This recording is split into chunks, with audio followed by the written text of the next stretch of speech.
A 40-acre parcel of land sitting just outside San Jose International Airport has now become home to hundreds of the city's unhoused individuals. The homeless encampment has grown over the last year as the coronavirus pandemic severely impacted the city's most vulnerable populations. The largest concentrations of homeless residents in our city right now in this particular encampment.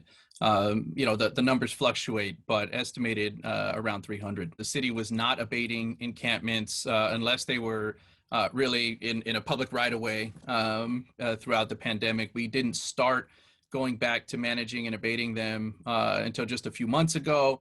The property where the encampment is located sits behind me here on West Heading and West Taylor Streets near Columbus Park.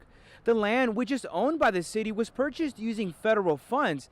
And if the city does not clear out the encampment, the airport could lose out in millions of dollars in federal funding. Which is not something that was a surprise to us, right? We know there used to be homes here. Those homes were demolished, and funding for that came through the federal government.